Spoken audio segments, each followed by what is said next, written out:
So let me just remind you of what was the classical conclusion about the motion of a string in space-time. So the statement was that minimal area surfaces in space-time can be described by solving some linear equations, just Laplacian of x mu equal to 0, together with some constraints, which is the vanishing of the classical stress tensor.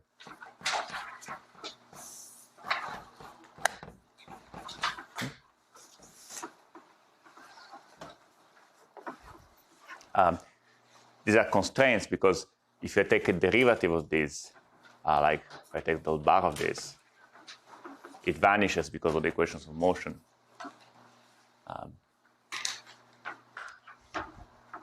So anyway, so you can think about this as something I need to impose on my boundary conditions, and it will remain true for the evolution of the string. But anyway, I invite you to check this. Write down some classical string solutions. There are some soap bubbles in actual Euclidean three-dimensional space as solutions to these equations. It's a fun exercise. Let me just give you the silliest example. I just have a soap bubble wrapping a plane. Okay? So what I do, I set x1 equal to u1, x2 equal to u2. Is this a solution?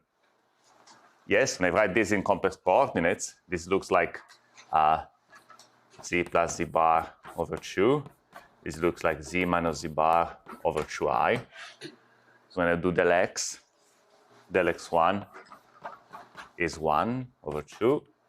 Del x2 is I over 2. Sorry, 1 over 2i.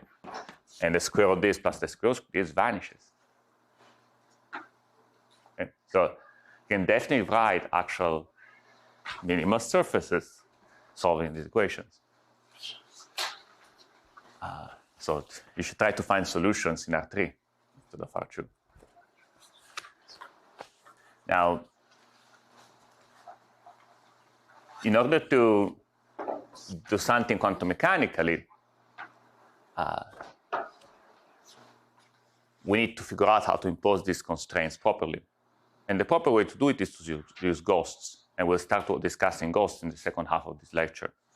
But it's, you can get most of the answers you want just borrowing a couple pieces of information from a proper derivation of the answer. I'm going to just describe for you now a quantization by hand. It is analogous to Gupta-Blur quantization in electromagnetism. So you want to impose a classical constraint. You sort of intuitively want it to hold when sandwiched between physical states.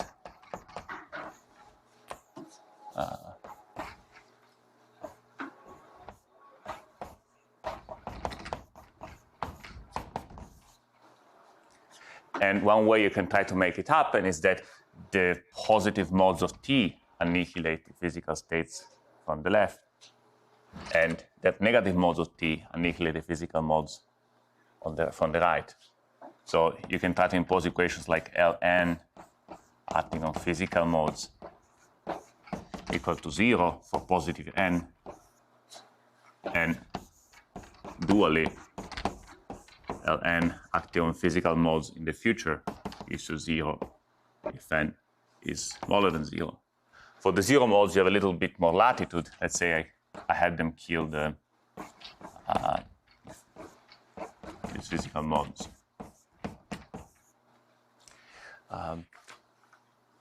I included an unknown Casimir energy here. So we saw that a single boson gave -1/24 Casimir energy, but the contribution of the ghosts has to be computed carefully, and we'll do it later. For now, let me just tell you that the final answer is that if the dimension of space-time is 26, here you put 1. Furthermore, states which are physical but are also... so let me define a null state. It's a state which is in the image of Ln.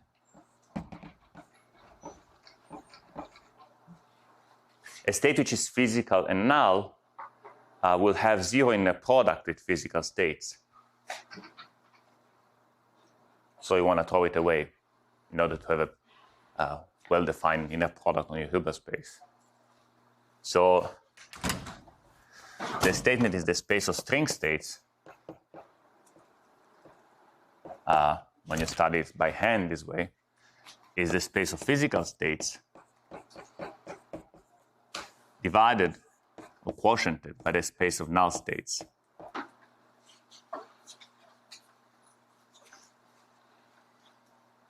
Okay, so this, you have seen something like that in electromagnetism, I'm sure.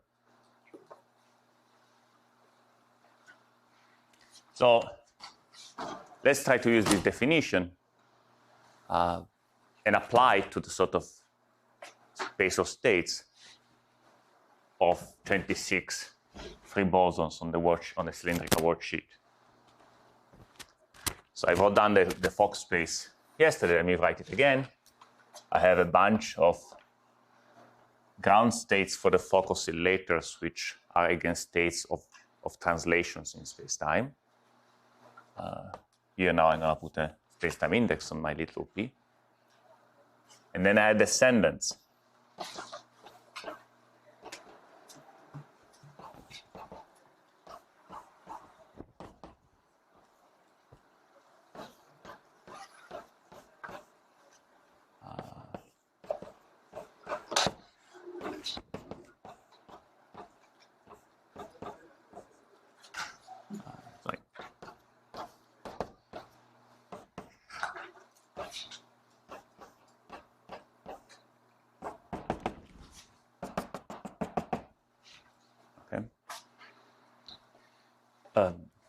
Let me just say it immediately because I always forget to say it.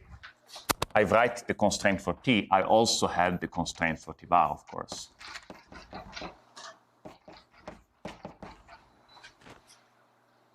Okay.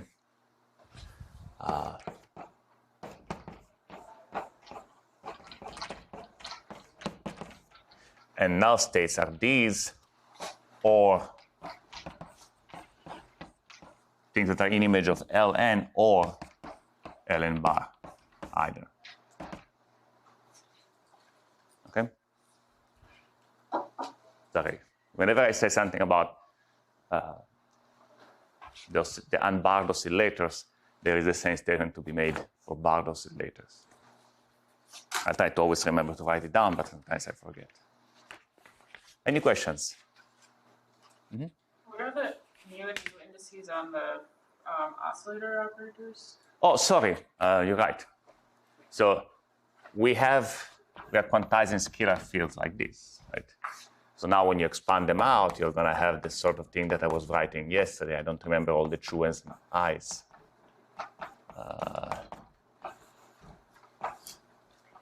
But now the oscillators carry the same Lorentz index as x.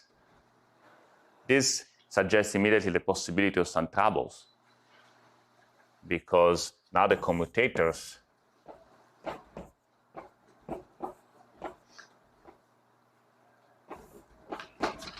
will have to have, because of Lorentz invariance, the Lorentz metric here.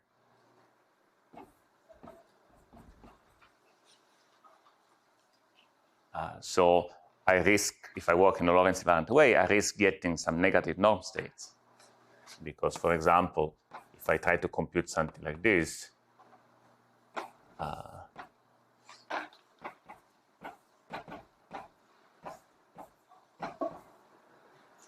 when I do the commutator, the norm, I will get a norm that looks like this,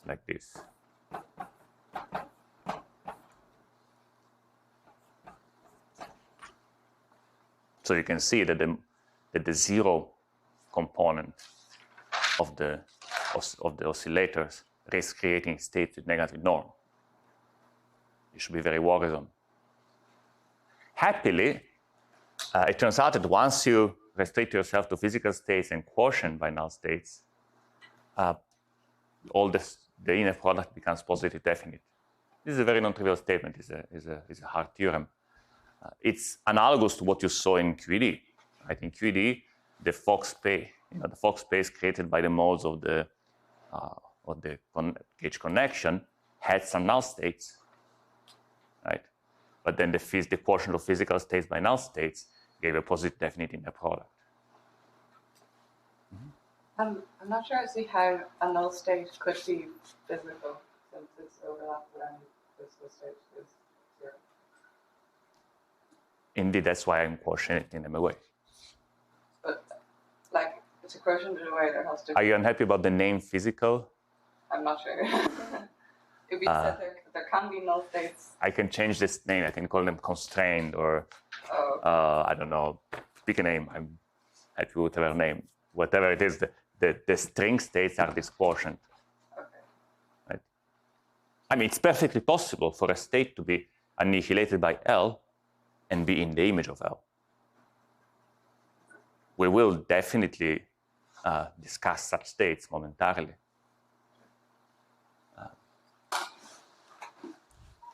The same way as it happens in electromagnetism, right? You start with 4 polarization for your gauge field. The physical condition kills 1 polarization, and then you quotient away another polarization to be left with 2 actual polarizations, right? So the longitude, there is some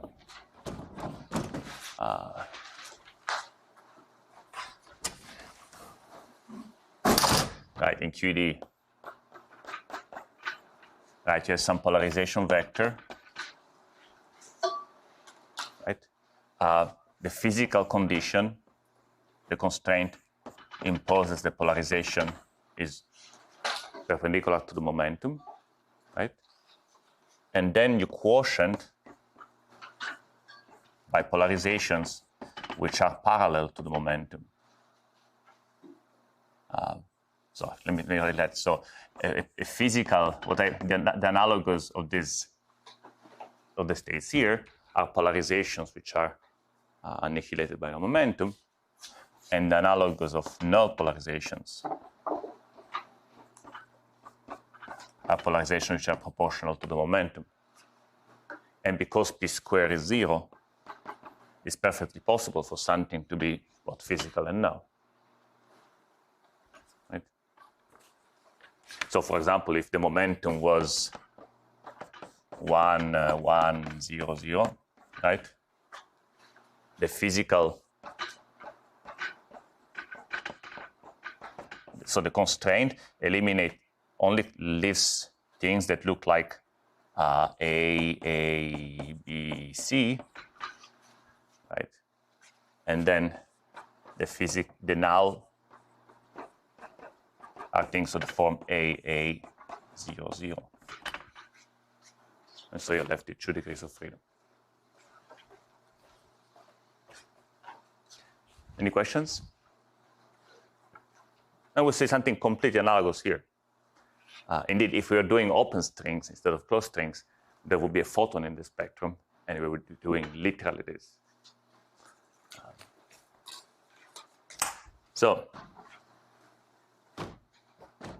Okay. So let's try to solve these equations in this space.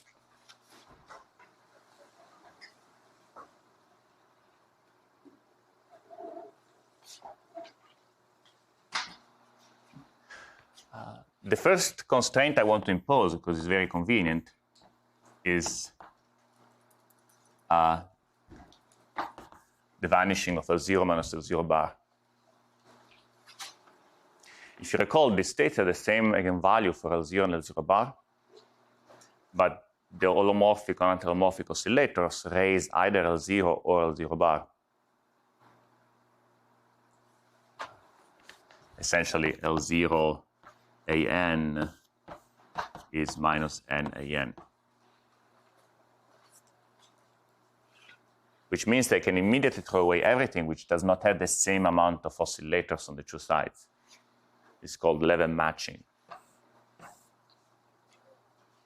So the next thing that survives, so this survives, and then the next things that survive are things like A minus 1, mu1, A minus 1 mu 2, a minus 1 bar mu 3, a minus 1 bar mu 4,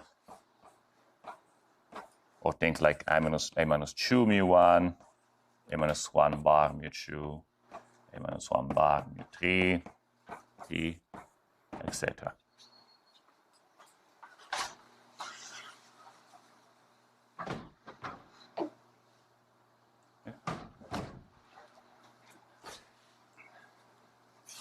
Next, we can impose the constraint. Now let's focus now on states of this form.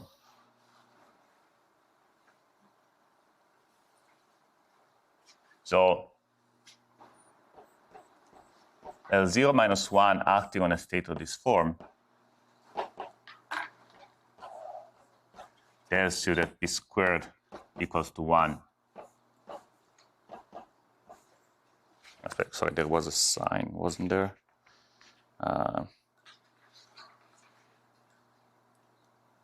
Sorry, that minus p squared over 2 minus 1. Sorry, no minus. Yes. Okay. So that means that for this state, the momentum must be 2.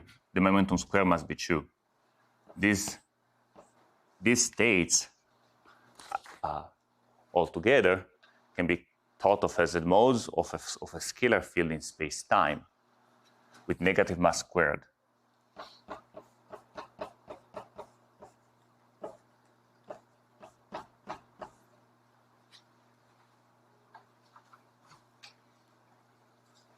Right, so this. Okay, so let's write down the spectrum. The first element in the spectrum is the tachyon.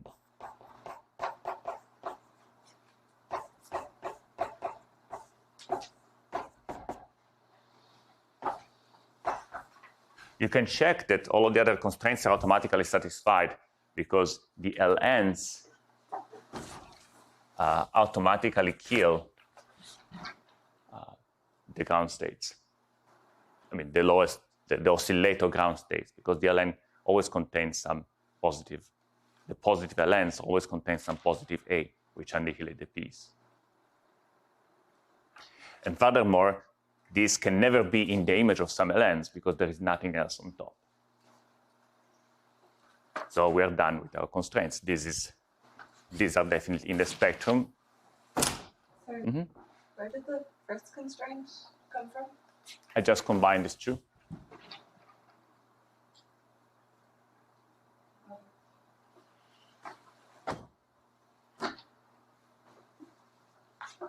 So this is first bad news. Bosonic string theory does not work. It has a tachyon. So that the theory is actually unstable, non-perturbatively. Nobody knows if there is some way to make it decay to something more stable, or if it just doesn't make any sense. But anyway, let's keep going. Let's look at these states now. So for these states, the constraint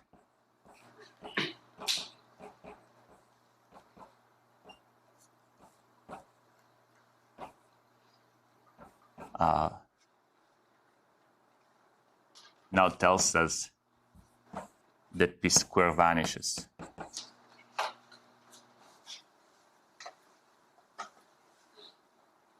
Because this is like p square over 2 plus 1 on this minus 1. Sorry, it was a bar. Plus 1 minus 1.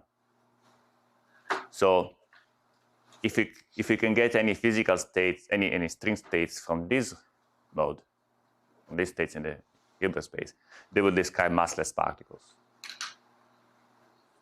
Now, in order to impose that, to look at the other constraints, it's useful to introduce some polarization vector.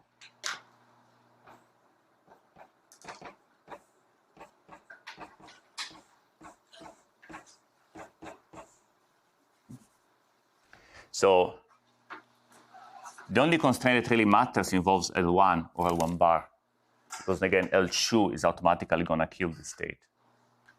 So what does L1 do when it acts on this state?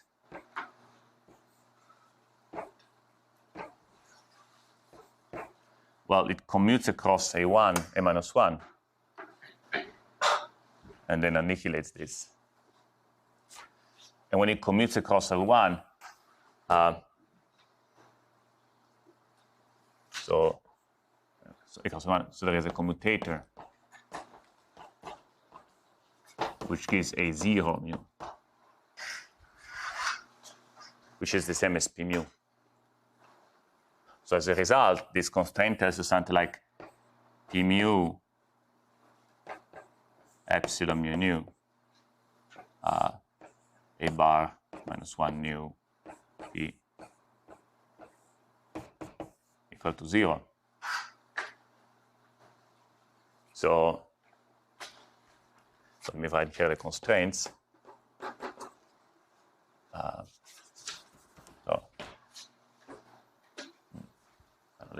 So I want this to vanish. Right?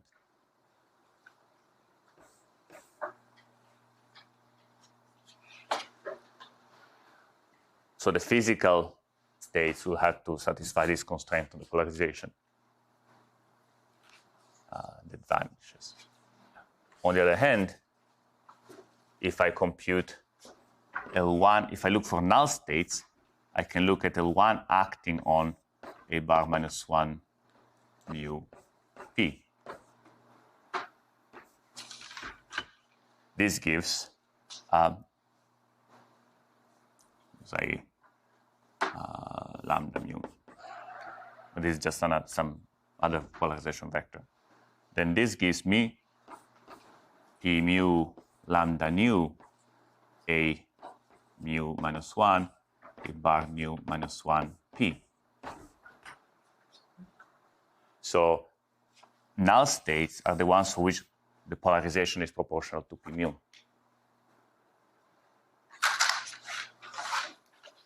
don't really understand what this polarization is. I mean, this is just a tensor that you introduced, right? Does it have some definition in terms of, like, what's its relation to the states? So a vector space, the elements of a vector space are linear combinations of basis elements. Do you agree with this statement? So I'm writing down a linear combination of my basis elements, a general linear combination. I mean, there is no reason to expect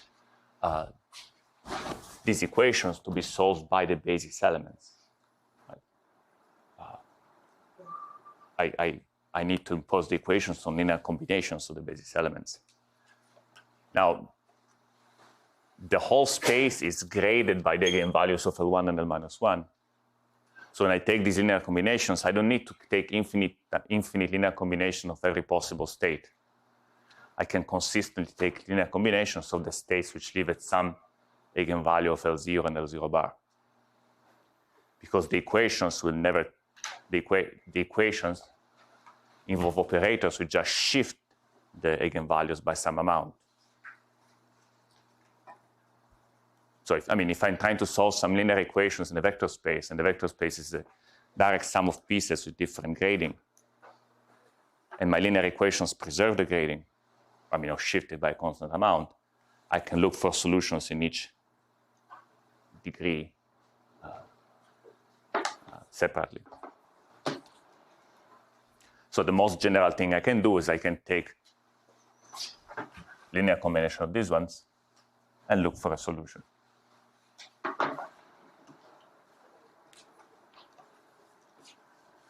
Okay. I have a question a little Yes. while back regarding the definition of your no states. Why are they the ones which are images, which are the image of Ln positive instead of negative? Because when Ln positive, Considering that condition on the top right of the... Sorry, you're perfectly correct. I'm being silly. I meant negative. You're right. And indeed here, those verbs, these are supposed to be -1. Otherwise, this equation would have made no sense. Thank you.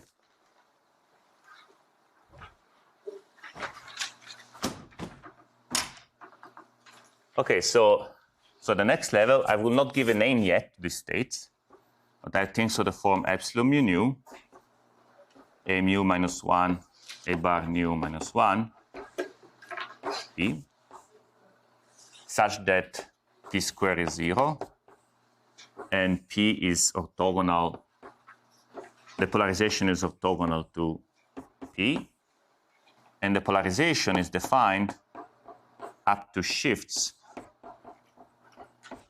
of amounts proportional to p.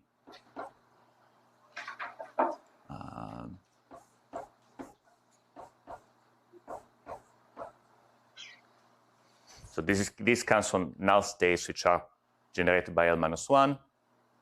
These from null states are generated by L minus 1 bar. In order to proceed, it's useful to... Sorry. So Yes. that state that you've acted with by L minus 1, that's not a physical state. No, that's right. Null states were just defined as something which is in the image of L minus 1 when acting on anything. Okay, but there's no, I mean, but since this isn't in the physical state, like the set of physical states, why are we interested in it? I'm interested when these is the set of the physical states.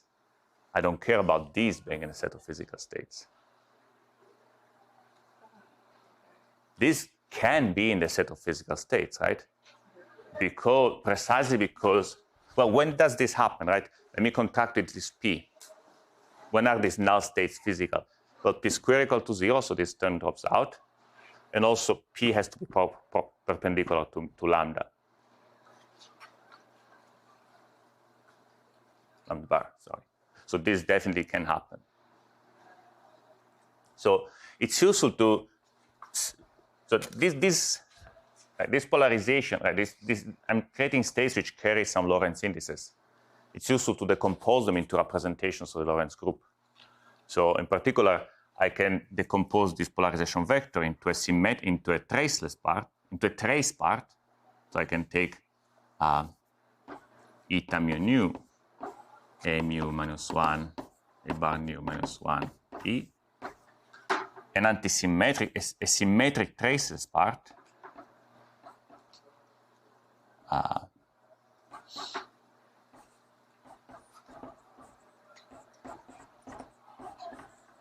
and an antisymmetric part.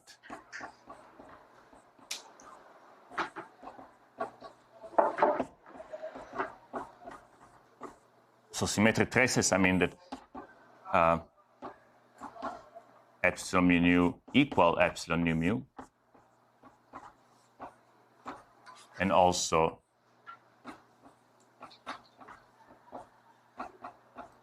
contracted with the metric is 0. And antisymmetric, I just mean that it's antisymmetric in exchanging the indices.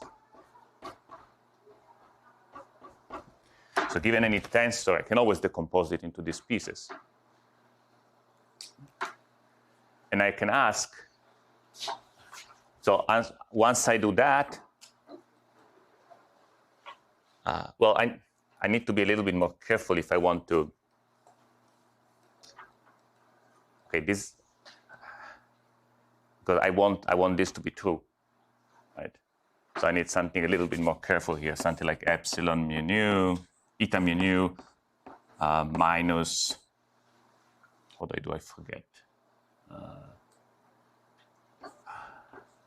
It takes a little bit more effort to separate out. Okay, I'm really saying poorly. For now, let me just split into symmetric and antisymmetric, and then we'll discuss further.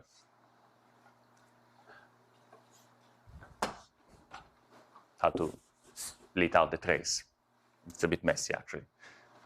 So if I look at the symmetric part now, what are the... So the fact that there are this sort of null polarizations that I'm subtracting off, from the point of view of space-time, is like saying that whatever field is described by these modes at low energy, it's going to have a gauge symmetry. Right? So this is analogous to the identification you put on the polarization of a field, which is a gauge field of some sort. So let's look how these gauge symmetries behave.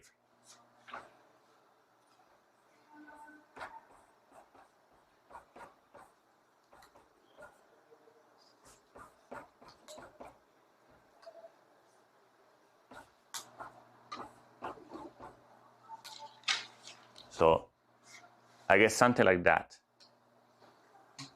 Suppose I was trying to Fourier transform this, right, to sort of understand how the gauge symmetry might look like in space-time. So let's try to collect these polarizations into a field, and then see which sort of equations does this field satisfy. So I'll have some field H mu nu, which satisfies the wave equation, satisfies a constraint like that, and is defined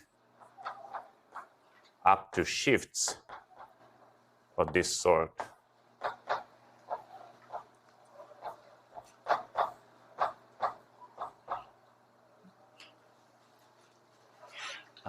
I invite you to recognize this as the gauge symmetry of a linearized graviton.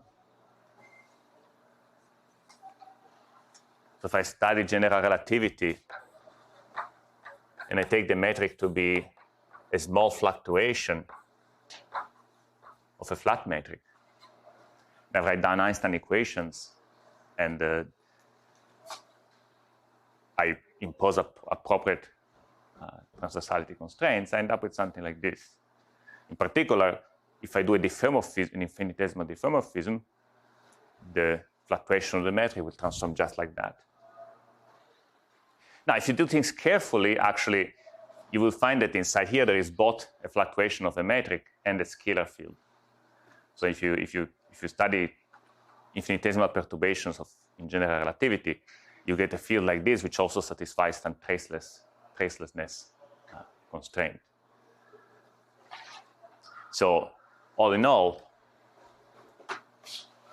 this gives us something like a spin shoe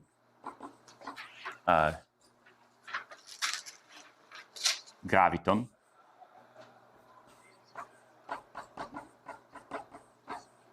and a spin zero dilaton.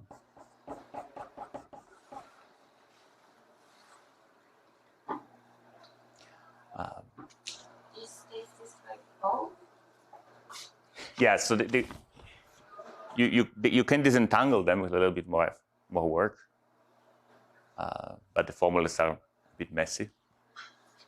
But yes, inside this symmetric tensor, you find both an infinitesimal, a graviton, and a dilaton, a scalar field. Just inside the symmetric part. That's inside the symmetric part. Now, I'm calling it graviton, but you can immediately ask, why do I call it graviton? Okay, it's something that satisfies the equations of motion of linearized gravity, but could I have other things that satisfy those equations? Does it have to behave like a graviton, coupled to matter into a stress tensor and things like that? Well, the answer actually is yes, in the sense that within quantum field theory, you can prove, within perturbative quantum field theory, you can prove that any massless spin shoe field with appropriate gauge symmetries has to behave like the graviton. The couplings to all the other fields are fixed by requiring that the scattering amplitudes behave well at very low momentum. There are some very beautiful theorems in quantum field theory. So as long as you behave that string theory, as long as you believe that string theory behaves like quantum field theory at low energy, it's pretty much automatic that at low energy, this mode will behave like the graviton in perturbation theory.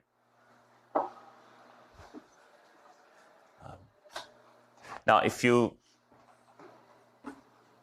we study a field like that, well, that's a bit less familiar.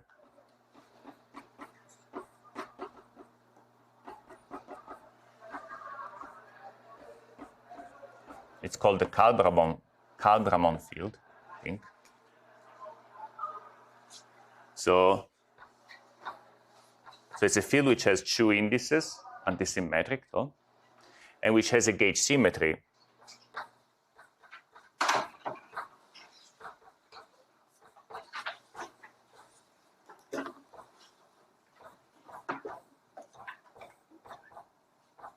This is not this, okay. Now, if you have seen, how many of you have seen differential forms? A lot of you? Okay.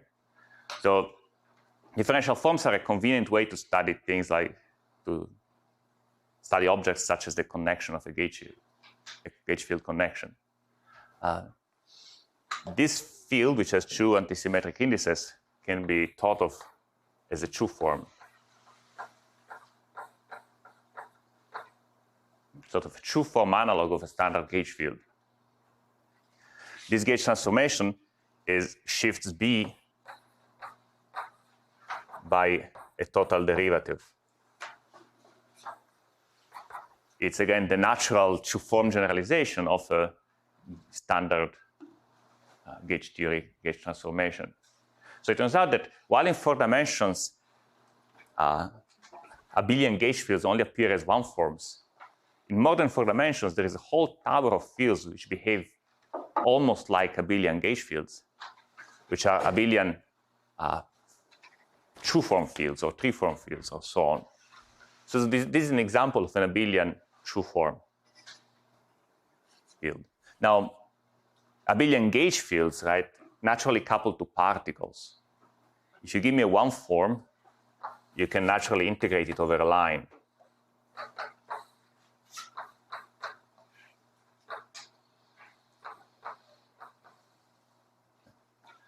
In the same way, if you give me a true form, you can naturally integrate it along, couple it to a surface.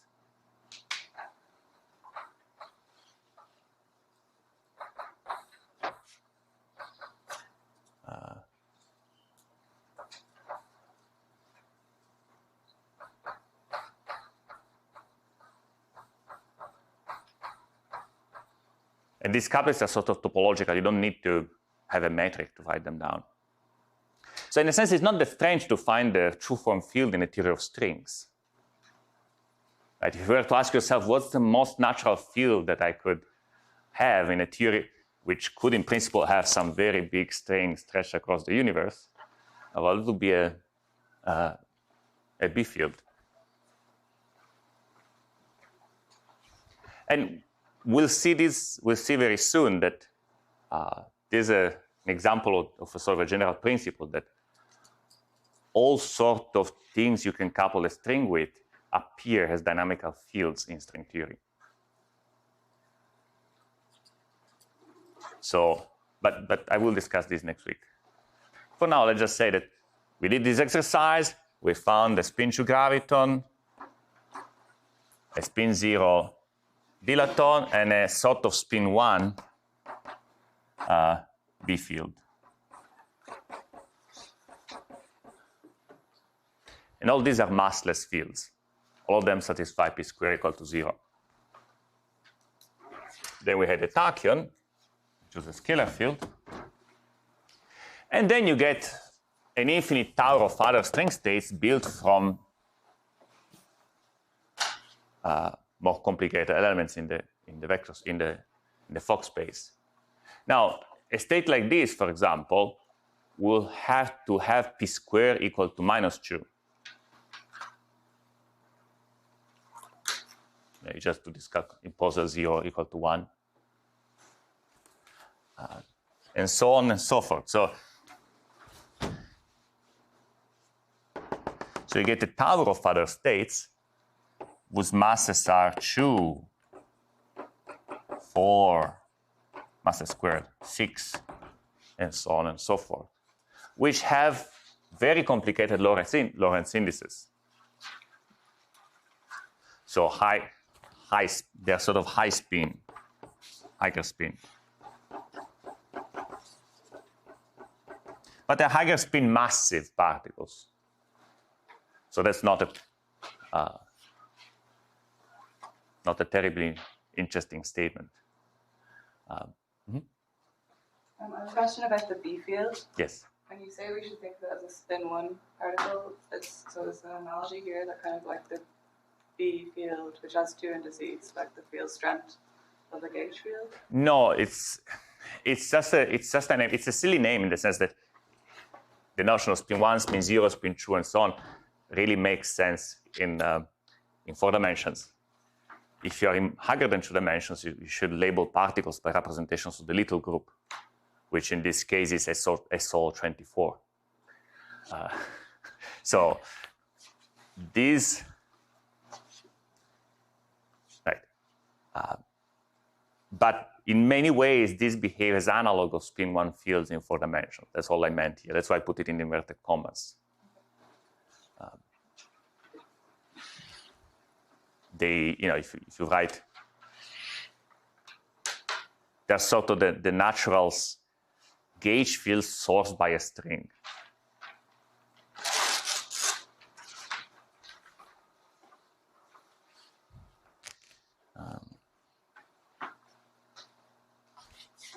When we study superstrings, we'll find a more interesting spectrum, which you actually have even higher form fields.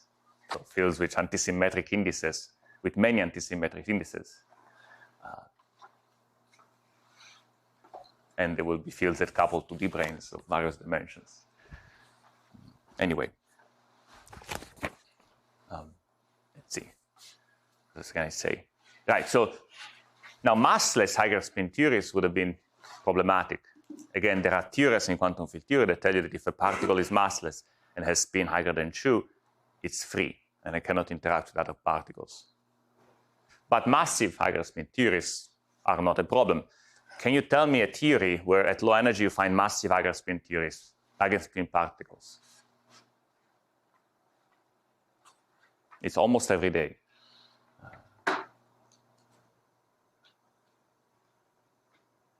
QCD. That's right. So if you look at the spectrum of hadrons, you find hadrons of very high spin and massive.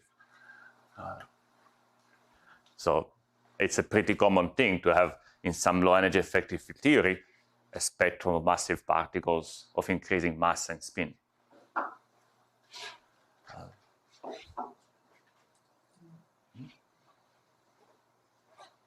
Yeah, indeed. So one of the reasons people started studying string theory at the beginning is because they wanted to use it as a model for hadrons. Then they found the massless particle and they said, no, this is garbage. Then they saw it was massless graviton and they got interested again, but not for QCD, clearly. Now, holography offers a way in which string theory can be connected to QCD in principle still, but it's not string theory in flat spacetime. I mean, if you take a large N QCD, it's likely to have a string theory dual of some sort. Nobody knows how to write it down, and it involves strings moving in some very strongly curved spacetime.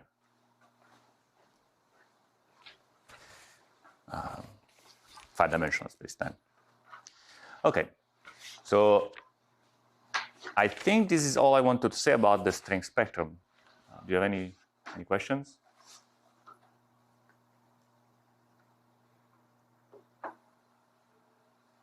So from now on, I want to start discussing matters of ghosts and BRST quantization so that we can... Mm-hmm. So after we model 10 null states, this is reducible representation. Sorry, is it? After we model null states, Yes. this is reducible. Right, there is a big tower of irreducible representations. You can try to count how many you get for every representations of the little group.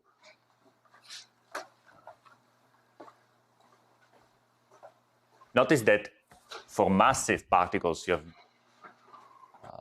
well, there are still some null states to be subtracted off, but the combinatorics become increasingly complicated. If you want to, it's a fun exercise to check what was the spectrum for the level 2. Now, which sort of higher spin particles do you find at m square equal to 2? If you do the exercise, you find that there are some interesting facts that only happen because you're because D is 26.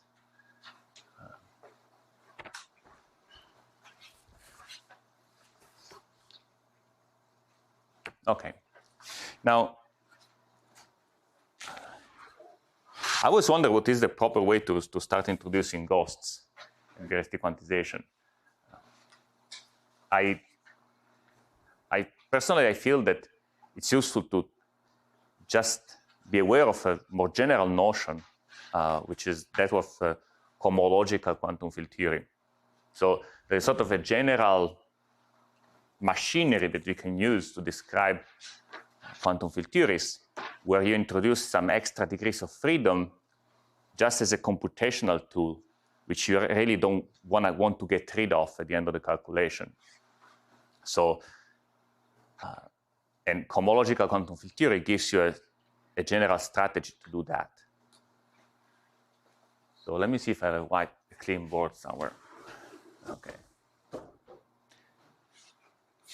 So cohomological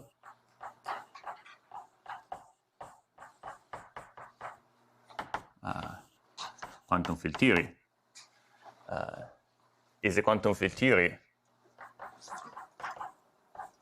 with an odd symmetry generator, a Grassmann odd.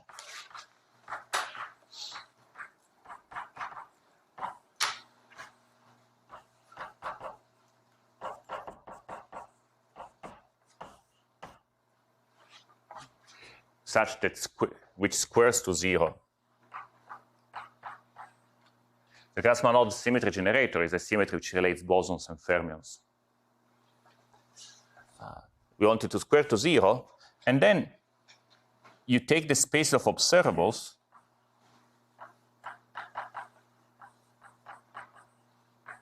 of your theory. You restrict yourself to observables that are Q closed.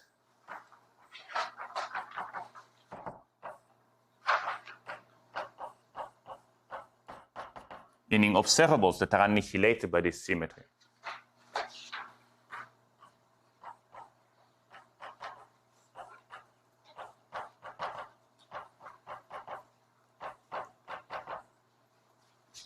And then you quotient. Now inside the Q closed observables, there are Q exact observables.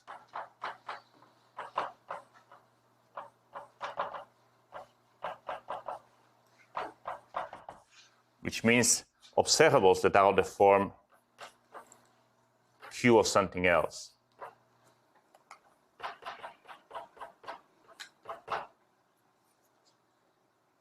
So the idea is that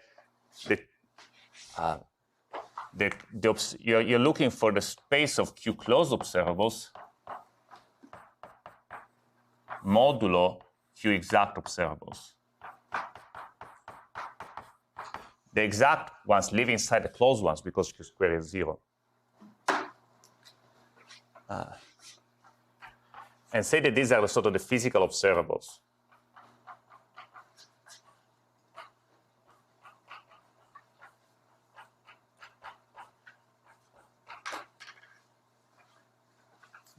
Yes?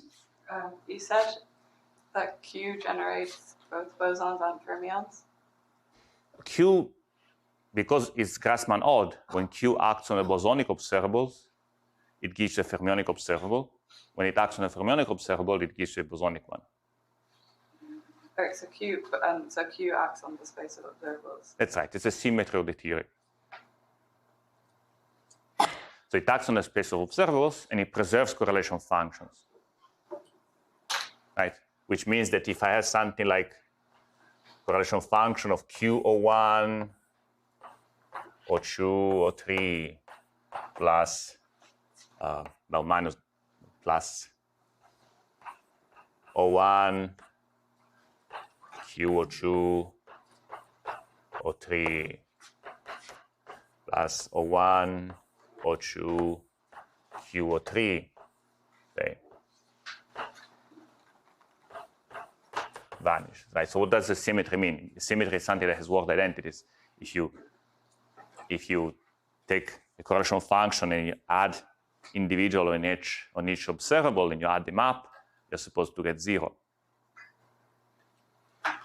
Here I put some signs because some of these observables might be Grassmann odd, and Q is Grassmann odd. So when I carry Q across the observable, for example, when I carry Q across U01 to act on O2, I might need to put a minus sign, and so on. So Q acts on that whole correlation function, and then you pull it through to act on each. That's right, and that should be 0 because it's a symmetry. Kind of like a Leibniz rule. Yes, if you want. Well, you can think about this as both Leibniz rule together with a Stokes theorem, meaning the correlation function is like an integral. I want the integral of a total derivative to be 0. And this analogy is actually quite precise. But also, take a correlation function of a quantum field theory and check that it's translation invariant. Well, you add the derivative of the first operator plus derivative of the second operator plus derivative of the third operator, and you get 0, right? Because you've shifted the whole thing, and the answer should not change. The reason we quotient by something exact is that if this operator was, so this is an exact operator, right? If I put an exact operator inside correlation functions of closed operators, I get 0, because this vanishes and this vanishes. That's the reason it makes sense to look at correlation functions of Q closed operators modulo Q exact operators. I get sort of a smaller set of correlation functions, which defines a simpler theory. And that might be the theory I'm looking for. But it's possible that that theory was very hard to describe in terms of irreducible degrees of freedom, and it was more convenient to use a bigger set of degrees of freedom and then cut down this way.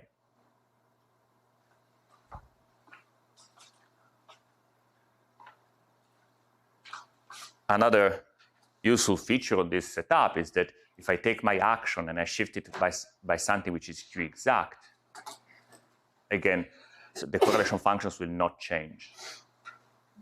So when I define this setup, I can sort of deform the ambient theory in very controlled ways without changing the properties of the physical theory nested inside. So in the context of gauge theory, we're trying to describe a physical photon, say. Physical photon is hard to describe in quantum field theory by itself because it has only 2 polarizations. But there is no, so see, we're trying to describe a representation of the little group. But when I write a field theory, I typically need to use representation of the Lorentz group. And all representation of the Lorentz group I can write contains the physical photon plus other stuff. Then to get rid of the other stuff, I need to introduce a gauge symmetry and pick some gauge fixing operations to do calculations. And then I need to worry, are these gauge fixing choices equivalent? Do they still remain equivalent when I quantize? Does quantization preserve gauge symmetry? All these questions can be very hard. In the BRST quantization, you sort of prepare an ambient theory which has some extra ghosts, but has this odd symmetry, inside of which you can embed your physical polarization of the photon. They try to have a setup where this quotient only contains the physical polarization of the photon. Then all the details like gauge fixing and so on, they're all hidden they're all encoded in the Lagrangian of this ambient theory. And different choices of gauge fixing and other choices like that are just modifications of the ambient Lagrangian by Q exact things, which are pretty much guaranteed not to change the answer as long as the symmetry remains, the symmetry. So it's a very convenient formalism.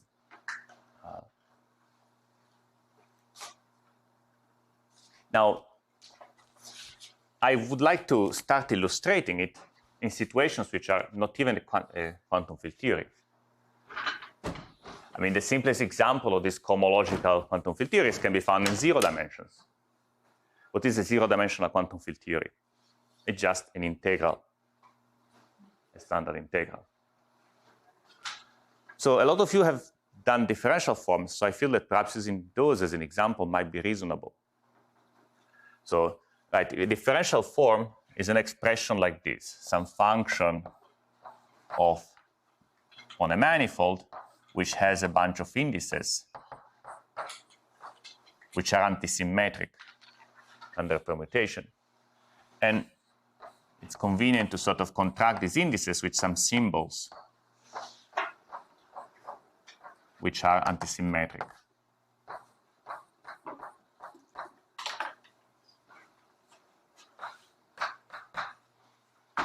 So there are nice operations on forms. There is a wedge product where you sort of multiply these two expressions and you antisymmetrize the indices.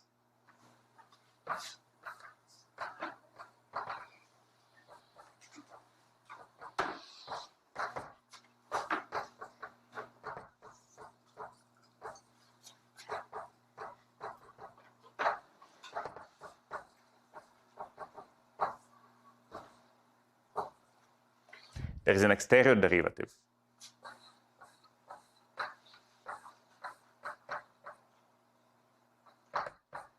which raises the degree of the form by 1. You just take a derivative of your form and you antisymmetrize. It just so happens that this square vanishes. And this satisfies Leibniz rule. Now, a nice feature of forms is that forms can be integrated on manifolds or submanifolds without having to specify a metric. They sort of come equipped with their own measure. Or if you want, when I change coordinates, I get this. Right? I should say that this is the definition of the form in the patch of the manifold. When I change patch, I just change the coordinates inside here and contract those indices with a bunch of Jacobians. Intuitively, the reason you write dx is because the Jacobian is dx over dx prime. So you just formally rewrite dx mu as this, and you get the transformation of your form. So forms can be defined globally on the manifold in a nice way, and they can be integrated on manifolds or some manifolds because they come with their own power, already with the powers of the Jacobian that you need to make sense of changes of coordinates. So it makes sense to write things like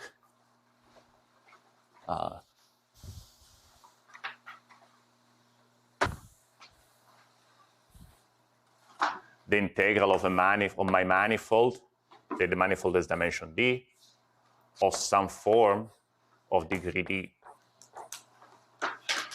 This is just the integral of omega 1 to d dx1 dxd. It makes sense to do something integral of omega d prime wedge omega prime d minus d prime. So I can wedge two forms and then integrate them. And if you give me a submanifold,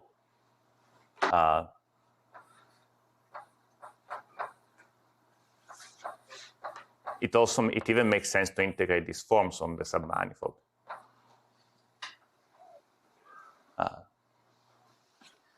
I mean, if you want to write an expression, you can write something like this, sort of the obvious.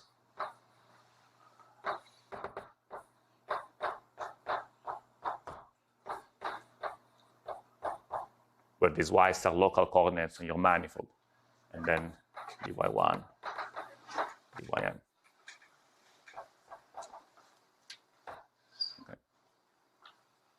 Okay. So a nice property of an important way to use forms, among other things, is that you can ask about closed forms and integrals of closed forms. And you find things like the integral of a product of closed forms does not change if I shift one of the closed forms by an exact form because of that. So you can sort of study correlation functions of closed forms modulo exact forms. And although the space of forms itself is very big, right, infinite dimensional, I have functions, right, it's a space of functions. It turns out that the space of closed forms modulo exact forms, which is called the cohomology,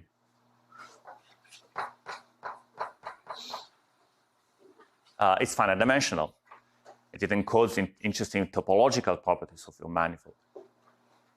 So in a sense, when you start looking at closed form modulo exact forms, although you are working in this enormous ambient space of functions, effectively you are asking some very topological questions, finite dimensional questions about your manifold.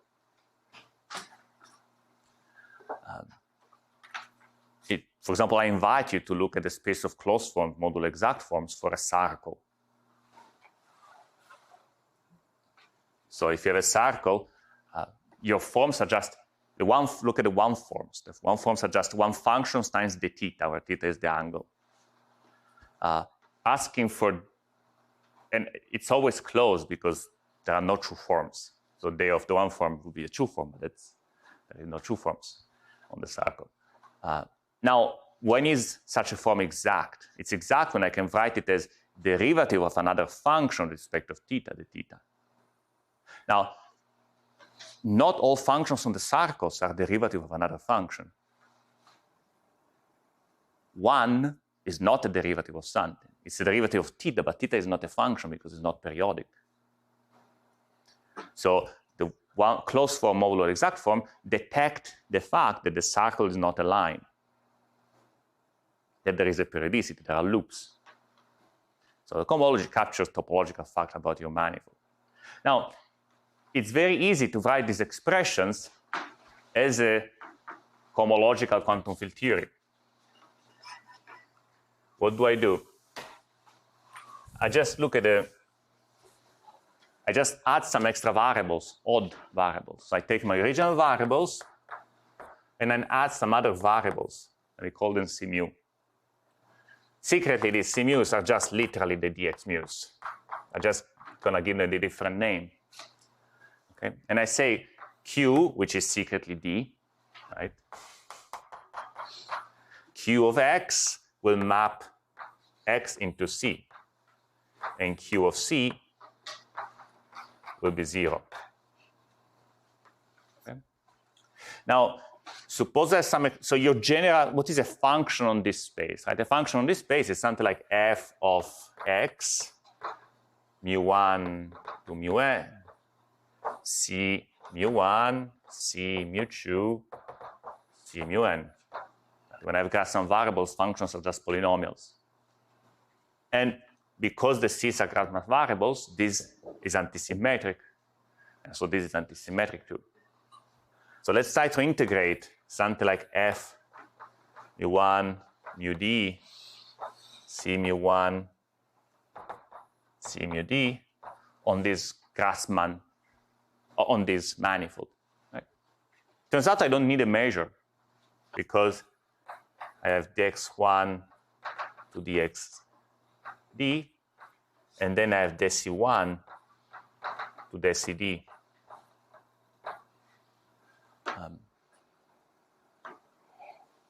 Using this definition, it's very natural to say that when x is a function of some other variables, then you write just the c as c prime dx over dx prime. You just define your c as q of this. So see, this definition is compatible with saying that q of x prime is c prime, and q of c prime is 0. This is not a trivial fact. See, when act on X, right, Q act as a derivation, right? So it takes the derivative of X with respect to X prime and then transforms X prime. And then I need to also check the QC is 0. So Q kills C prime, but it acts non-trivial on this. So Q of C becomes something like a second derivative of X contracted with two C's. Because the C's are Grassmann odd, this anti-symmetrizes the derivative and kills it. So this symmetry is compatible with transformations of coordinates. So I can really define this setup on the manifold, not just on a patch. And then the measure is automatically good because this transforms by the Jacobian, this transforms by the inverse Jacobian. This is a standard transformation rule of Grassmann variables. And also, you know that Grassmann integrals work like integral of C to C is 1, integral of the C is 0. So when I do this integral, each the C kills one of the C's. And I'm left with just the integral of the form f. So the correlation function of f in this quantum field theory is the same as the integral of f as a form.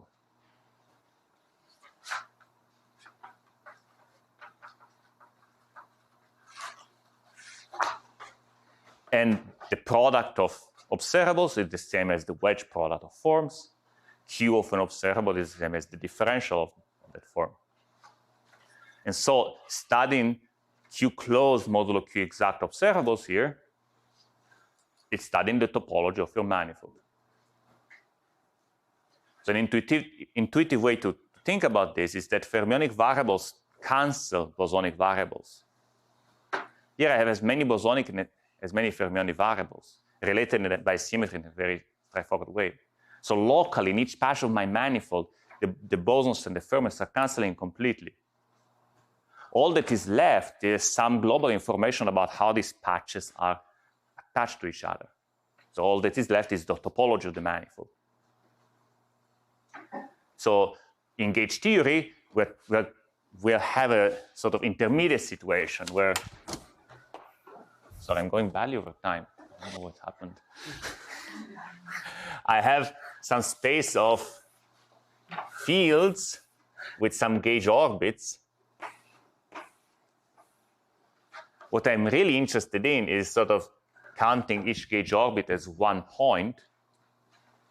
So we're going to introduce ghosts that go along the orbit, such that at least locally they cancel out the bosonic directions along the orbit, leaving behind just information about the space of orbit itself.